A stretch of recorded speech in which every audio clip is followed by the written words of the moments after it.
All fail திமுக அப்படின்னு சொல்றாரு. 503 வாக்குறுதிகளை கொடுத்துருக்கிறீங்க. ஒரு இடத்துல 60% சொல்றாரு, ஒரு இடத்துல 70% சொல்றாரு, 85% நிறைவேற்றிருக்கோன்னு சொல்றாரு. எது உண்மை அப்படின்னு கேட்குறாங்க.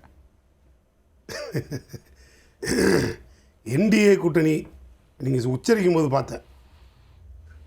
இங்கே வந்து தமிழ்நாட்டில் திமுக கூட்டணி நீங்கள் சொல்லும்போது என்டிஏ கூட்டணி நீங்கள் முதலமைச்சர் ஒரு திராவிட கட்சி காணும். முதலமைச்சரை சொல்கிறேன். அவர் சொன்னதை இப்போ நீங்களும் சொன்னீங்க. அதே தான் திரும்பி நானும் சொல்கிறேன். என்டிஏ கூட்டணி நீங்கள் எவ்வளோ எடப்பாடி கூட்டணி நீங்கள் சொல்லலை. அந்த அளவுக்கு ஒரு கட்சியே காண போச்சு. அதையே தேடி கண்டுபிடிக்கிற இடத்துக்கு இன்றைக்கி தமிழ்நாடு வந்துருச்சு. அப்படின்னா பிஜேபியோட ஆதிக்கம் எந்த அளவுக்கு இருக்குங்கிறதுக்கு நீங்கள் சொன்ன வரி அதுக்காக சொல்ல வரேன். இப்போ நீங்கள் ஆள் கொடுத்ததில் வந்து ஆள் ஃபெயிலு, ஆள் பாஸு இதெல்லாம் இப்போ நீங்கள் சொன்னீங்கல்ல, முடிவை யார் எடுக்கிறது? மக்கள் எடுக்கணும். இது ஆரம்பத்தில் இருந்து ஆள் ஃபெயில்னு சொல்லிக்கிட்டே வந்தீங்க. அத்தனை தேர்தலையும் திமுக ஜெயிச்சிட்டே வந்துருச்சு. ஆள வேண்டிய தலைவன் அடுத்து யாருன்னு தமிழ்நாடு முதலமைச்சர் மு.க. ஸ்டாலின் தான் சொல்லி நீங்கள் சொல்ல வேண்டாம், நான் சொல்ல வேண்டாம் சார். இன்றைக்கி அவர் பிஜேபி சூர்யா சார் கூட சொல்ல வேண்டாம். அதிமுக உள்ள இருந்த ஒரு எம்எல்ஏ ஐயப்பன் இன்றைக்கி அசம்பிளிலே எழுந்திருச்சு அடுத்தும் நீங்களே முதல்வராக ஆக வேண்டும்னு ஓப்பன் ஸ்டேட்மெண்ட் சொல்கிற அளவுக்கு தமிழ்நாடு முதலமைச்சரோட திட்டங்களும் அவர் கொண்டு வந்த நலத்திட்டங்களும் இருந்தாலும் அவர் ஓபிஎஸ் ஆதரவாளராக தான் இருக்கிறார். அப்படிதான் எங்கே வேணாலும் போட்டுமே சார் ஒரு உணர்வு. அந்த உணர்வு யாருக்கு வரணும்? அது அதிமுககாரருக்கு வருமா? தொண்டம் போட்ட ஓட்டில் வந்து எம்எல்ஏ ஆனாலே வெளியில் போயிட்டு அதுக்கப்புறம் இங்கே வந்துட்டு பேசிட்டுவேன் இருந்துக்கிட்டே பேசுகிற அளவுக்கு இன்றைக்கி ஒரு தலைவர் இருக்காருன்னா இந்தியாவில் தமிழ்நாடு முதலமைச்சர் மு.க. ஸ்டாலின் தான். அதில் மாற்றம் இல்லை. இதில் கேட்குறீங்க ஆல் ஃபெயிலு. என்ன ஃபெயிலு? மக்கள் ஓட்டு போடுறதுனால அனைத்து எலெக்ஷன்லேயும் ஆல் பாஸு அப்படி போவோமே. அப்படியே 10% எது செய்யலைன்னு நீங்கள் கேட்குறீங்க. 60 சொன்னீங்க, 70 சொன்னீங்க, இப்போ 80 சொல்கிறீங்க. 10% நான் 20% செய்யாமல் கூட இருக்கட்டுமே. செய்யலைன்னே வச்சுக்கோங்களேன். யார் காரணம்? எடப்பாடி காரணம். நேரடியாகவே சொல்கிறேன்.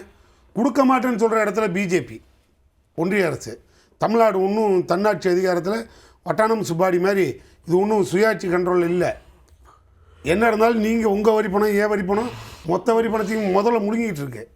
பிஜேபிங்கிற முதல்ல முழுங்கிட்டு இருக்கு. தின்னது போக மீதியை தான் நமக்கு எடுத்துங்க கொடுக்குது. அந்த மாதிரி ஒரு சூழ்நிலையில் தமிழ்நாட்டில் கொடுத்த வாக்குறுதியில் 90% நிறைவேற்றிட்டு மீதி 10-20% ஏண்டா நிறைவேற்றலை அப்படின்னு நீங்கள் கேட்குற மாதிரி பப்ளிக் கேட்கணும். கேட்டாலும் ஒரே பதில் பப்ளிக்கே புரிஞ்சுக்கிச்சு. என்னடான்னா வரவேண்டிய நிதியை எதிர்த்து தமிழ்நாடு முதலமைச்சர் போராடுறாரு.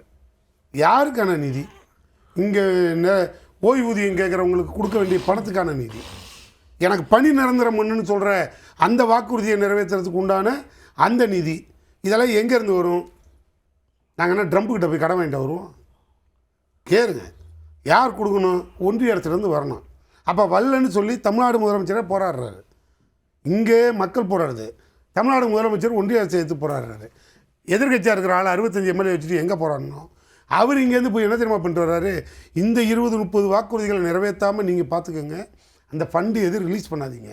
பணத்தை கொடுத்துட்டிங்கன்னா அடுத்த தேர்தலில் இவங்க நம்ம தோக்கவே அடிக்க முடியாது. அதனால் எதுவும் கொடுக்காம பார்த்துக்கோங்கன்னு தமிழ்நாடை வளர விடாமல் பார்த்துக்கிற இடத்துல எடப்பாடி, வளர்த்து கொண்டு வர இடத்துல தமிழ்நாடு முதலமைச்சர் மு.க. ஸ்டாலின். முதற்கட்ட கருத்தை எடுத்துக்கலாம். பாஜக தொடர்ச்சியாக திமுக வைக்கக்கூடிய குற்றச்சாட்டு, அவங்க நிதி கொடுக்கல அப்படின்ற அதே குற்றச்சாட்டை மறுபடியும் வைக்கிறாரு. மக்கள் புரிஞ்சுக்கிட்டாங்கன்னு சொல்கிறாரு. நீங்கள் தேர்தல் வாக்குறுதிகள் தொடர்பான விஷயத்தை தொடர்ந்து பேசிக்கிட்டு இருக்கிறீங்க, ஏன் நிறைவேற்ற முடியலன்னு மக்கள் புரிஞ்சுக்கிட்டாங்கன்னு சொல்கிறாங்க. சட்டசபையிலையும் முதலமைச்சரே அதை சொல்கிறார். தன்னாட்சி அதிகாரத்தில் முழுமையாக நாங்கள் இல்லை அப்படின்றத சொல்கிறார். உங்களுடைய பார்வை. முதல்ல என்டிஏ கூட்டணியை பற்றி சொன்னார்.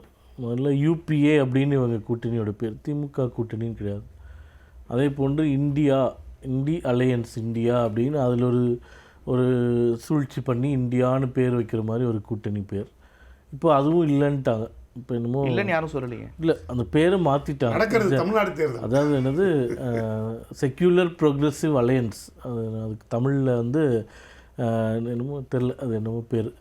இப்போ இந்தியா கூட்டணின்றது இல்லைன்றது முழுவதுமாக நேற்று முதலமைச்சர் அறிவித்ததில் தெரிஞ்சிருச்சு. அப்போது இந்தியா கூட்டணி என்பது கலைக்கப்பட்டு விட்டது. அதுதான் பிரேக்கிங் நியூஸு.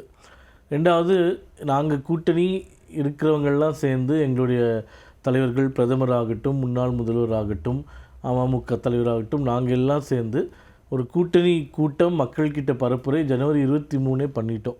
இன்றைக்கி வந்து பிப்ரவரி 20 ஆயிடுச்சு. இன்றைக்கி வரைக்கும் திமுகவில் காங்கிரஸ் இருக்கா, மற்ற கட்சிகள் இருக்கா அப்படின்றதே நம்மளுக்கு தெரியும். எந்த சந்தேகம் எதனால அந்த சந்தேகம் எழுது உங்களுக்கு? கேசி வேணுகோபால் வந்து விளக்கத்தை கொடுத்துட்டாரு. கேசி வேணுகோபால் வந்து பிரஸ் மீட் பண்ணிட்டாரு, பேசிட்டாங்க. அது இன்னும் முடியல இல்லையா? அவங்க அது ஏதாவது ஒரு காரணம் இருக்கும். இன்னுமே அவர்கள் தலைவர்கள் இப்போ காங்கிரஸில் ராகுல் காந்தி அவர்களை கூப்பிட்டு சொன்னதாக சொன்னாங்க, கூட்டணிக்கு எதிராக பேசக்கூடாதுன்னு. அதை மீறி மாணிக்கம் தாக்கூர் போன்றவர்கள்லாம் பேசிக்கொண்டே இருக்கிறார்கள்னால் அவர் ராகுல் காந்திக்கு நெருக்கமானவர். திமுகவுக்கே தெரியும், போனால் பரவாயில்லன்னு நினச்சிட்டு இருக்காங்களா என்னென்னு தெரியல. காங்கிரஸ் இப்படி ரியாக்ட் பண்ணுறாங்கன்னா அவர்களுக்கு இன்னொரு ஆப்ஷன் இருக்குது, விஜய்ன்ற ஒரு கட்சியில் இருக்கார் அப்படின்றது தெரியுது. அப்போது இவர்களுக்கு கேசி வேணுகோபால் சொல்கிறத ஏற்றுக்காமல் இருக்கிறதுன்றது உங்களுடைய விருப்பம். அதே நேரத்தில் மாணிக்கம் தாக்கூர், சம்மந்தப்பட்ட மாணிக்கம் தாக்கூரே சொல்லிட்டாரு கூட்டணி பற்றி நான் பேச மாட்டேன்னு. வேற என்ன அதில் குழப்பம் இருக்குன்னு திருப்பி இப்போ போட்டிருக்காரு. செல்வ பெருந்தகை அவர் கட்சிக்காரர் தான். அவர் இன்றைக்கி ஃபுல்லாக சட்டசபையில் முதல்வர் புகழ்ந்ததுக்கு அவர் பதிவு போட்டிருக்காரு. அரசவை புலவர்கள் யார் அப்படின்னு ஏதோ போட்டிருக்காரு. அப்போது இன்னும் அது முடியல. இவங்க ஏதோ முடிக்கணும்னு பார்க்குறாங்க, முடியுமா முடியாது அது ரெண்டாவது. ஆனால் இன்றைக்கி தேதியில் கூட்டணி இங்கே உறுதி ஆகிடுச்சு, அங்கே உறுதி ஆகலை. இப்போது இவங்க வந்து 15 வருஷமாக இருக்கோம், 20 வருஷமாக இருக்கோன்றாங்க. இன்றைக்கி வரைக்கும் இவர்களால் ஒரு கூட்டு பரப்புரை செய்ய முடியல இல்லையா, தலைவர்களை அழைத்து. அப்போ கூட்டணி இன்னும் இறுதி வடிவம் பெறாமல் இருக்குது அப்படின்றது தான் அவர் சொன்ன கூட்டணிக்கான பதிலாக நான் இதை சொல்லிட்டேன். இப்போது ஃபெயிலியர் கவர்மெண்ட் அப்படின்னு எங்கள் மாநில தலைவர் அப்படி சொல்கிறார் என்றால், அவங்ககிட்டே ஒரு சின்னதாக ஒரு ஒன்றிலிருந்து எந்த அளவுகோலை எடுத்துக்கிறது? இப்போ நாங்கள் மதுராந்தகத்தில் நாங்கள் கூட்டணி கட்சி தலைவர்கள்லாம் ஒரே மேடை ஏறிட்டோம் அப்படின்றதுக்காக நாங்கள் வலிமையானவங்க, இவங்க இன்னும் மேடை ஏறலை அப்படி எடுத்துக்க முடியுமா? ஏன்னா மதுரையில் மக்கள் நீதி மையம் கட்சி ஒரு முன்னெடுப்பு எடுக்கிறாங்க, அதில் கூட்டணி கட்சி தலைவர்கள்லாம் பங்கேற்கிறதுக்கான எல்லா ஏற்பாடும் பண்ணிக்கிட்டு இருக்கிறாங்க. நிச்சயமா அதே நேரத்தில் நீங்கள் கேப்டனின் ஆன்மா மன்னிக்காது அப்படின்ற ஒரு பதிவை தொடர்ந்து போட்டுக்கிட்டே இருந்தீங்க. ஏன் அந்த அளவுக்கு பதட்டம் வந்துச்சு? எந்த இடத்துல அந்த அவர்கள் தொண்டர்களுக்கு இருக்கக்கூடிய மனநிலை தான். நாங்கள் அஃபிஷியலாக எங்கள் பக்கத்தில் அது மாதிரி எதுவும் போடல. பட் எங்கே இருக்கக்கூடிய தலைவர்கள் சில பேருடைய கருத்தாக அது இருக்கலாம்.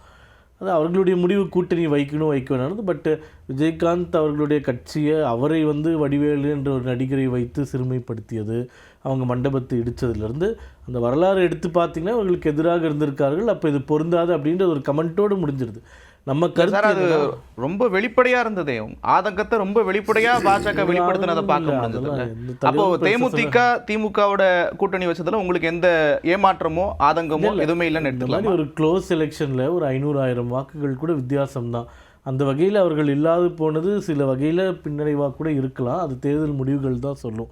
இப்போ நம்ம இந்த தோல்வி அடைந்த அரசாங்கம் அப்படின்னு சொல்லுவாங்க தலைப்புக்குள்ளே போகணும்னா அதற்கு காரணம் என்னவென்றால், இப்போ இவரும் சொன்னார் 80% முடிச்சிட்டோம், முதல்வரும் மாற்றி சொல்கிறார் 80% முடிச்சிட்டோம், 90 முடிச்சிட்டோம், 99 முடிச்சிட்டோன்னு. ஓப்பனாக உங்களுக்கு வந்து ஒரு ஓப்பன் சேலஞ்சே நான் வைக்கிறேனே. இப்போது இவர்கள் வாக்குறுதி 90% முடிச்சிட்டோன்றாங்க.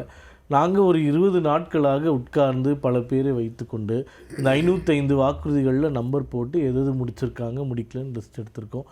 20% வாக்குறுதிகள் கூட பார்ஷலி கூட நிறைவேற்றப்படவில்லை. 80% வாக்குறுதிகள் கை வைக்கப்படவே இல்லை. நான் உங்களுக்கு சேலஞ்சே பண்ணுறேன், 1லேருந்து 505 நீங்கள் ஏதாச்சும் ஒரு நம்பர் சொல்லுங்கள், சும்மா சொல்லுங்கள். 1லேருந்து 505 ஏதாச்சும் ஒரு நம்பர் நீங்கள் சொல்லுங்கள், சும்மா சொல்லுங்கள். 7.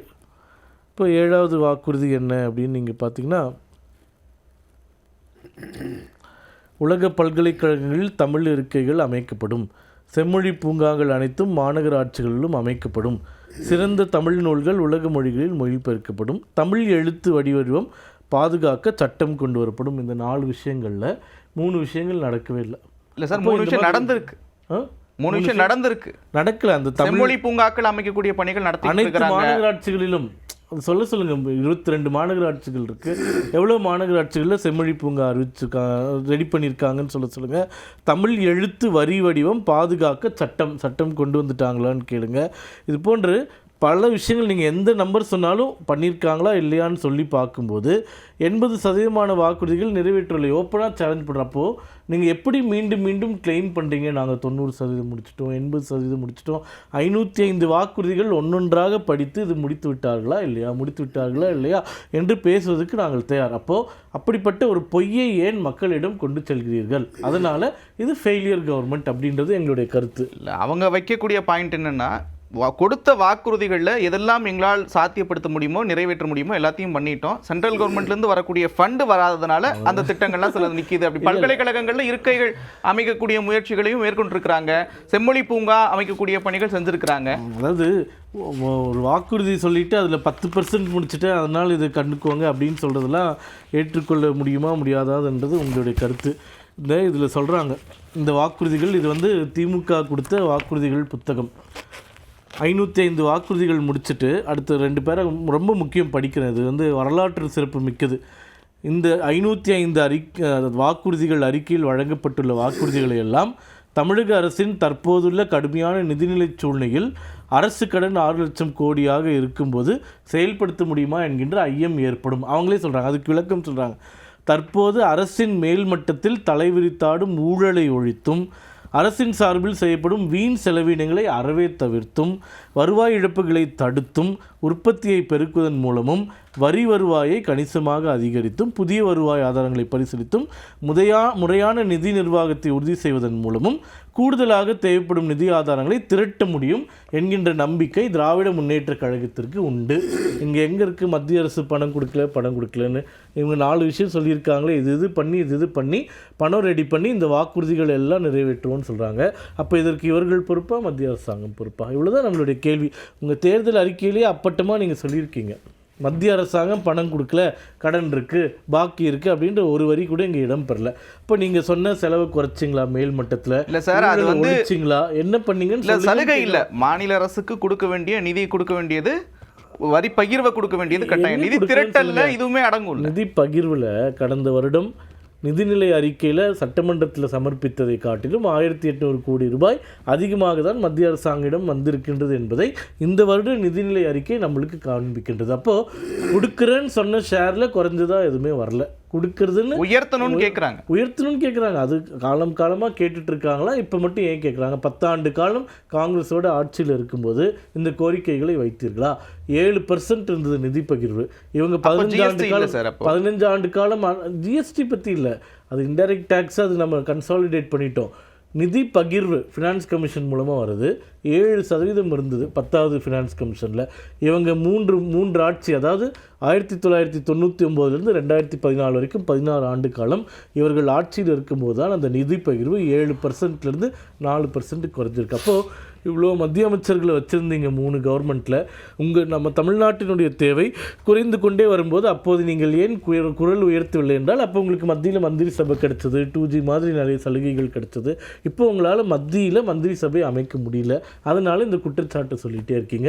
எம்ஜிஆர் காலத்திலேருந்து இதே தான். ஆட்சியில் இருந்தால் ஒரு பேச்சு, ஆட்சியில் இல்லை என்றால் ஒரு பேச்சு. ஆனால் உறுதியாக சொல்கிறேன், இது வரைக்கும் 16 நிதி கமிஷன் வந்திருக்கு, ஃபினான்ஸ் கமிஷன்ஸ். அதில் கடந்த நிதி கமிஷனில் தமிழ்நாட்டிற்கு கொடுக்கப்பட்ட அந்த பங்கீடு என்பது 4.07. இந்த நிதியாண்டில் 0.2%, அதாவது 4.09 உயர்ந்திருக்கின்றது. இந்த 16 நிதி கமிஷனில் முதல் முறையாக குறைஞ்சிட்டே வந்த தமிழ்நாட்டு சிறிதளவேனும் உயர்ந்திருக்கின்றது பாஜக ஆட்சியில் தான்.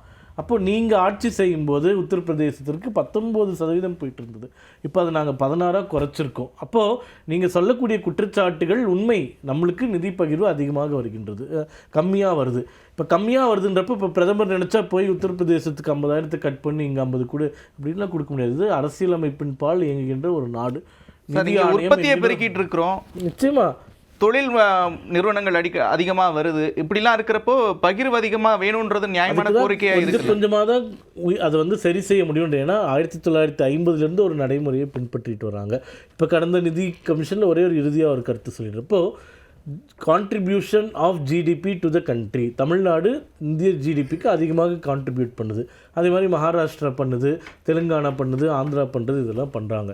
அப்போ இதுக்கு 10% அடிப்படையாக நிதி ஒதுக்குவதற்கு அளவுகோலாக வைங்க அப்படின்னு புது ஷரத்து கொண்டு வந்திருக்கோம். அது கொண்டு வந்ததுனால இப்போ என்ன ஆயிடுச்சுன்னா, உத்தரப்பிரதேசத்திற்கு ஒரு 8,000 கோடி ரூபாய் கட்டாயிருக்கு, பீகாருக்கு ஒரு 6,000 கோடி ரூபாய் கட்டாயிருக்கு, தமிழ்நாட்டுக்கு வெறும் 400 கோடி ரூபாய் தான் இன்க்ரீஸ் ஆகிருக்கு. ஏன்னா ஒவ்வொன்றா தான் சரி செய்ய முடியும்னு நாங்கள் சொல்கிறோம். நீங்கள் ஆட்சியில் இருக்கும்போது இதுக்கெல்லாம் எந்த நடவடிக்கையும் எடுக்காமல் உத்தரப்பிரதேசத்துக்கு 3% குறைச்ச எங்கள் அரசு. இத்தனைக்கும் நாங்கள் ஆட்சியில் இருக்கோம், நீங்கள் அங்கே ஆட்சி செய்யும்போது உத்தரப்பிரதேசத்தில் உங்கள் ஆட்சி இல்லை, ஆனால் நீங்கள் ஏற்றிக்கிட்டே போனீங்க. நாங்கள் ஆட்சியில் இருக்கும்போதும் குறைச்சிக்கிட்டே வரோம்னா இதை சமநிலைப்படுத்துவதற்கு நாங்கள் முயற்சிக்கு செய்து கொண்டு தான் இருக்கிறோம். ஆனால் அது மிக நீண்ட காலம் எடுக்கும் அப்படின்றது தான் ரியாலிட்டி. நிச்சயமா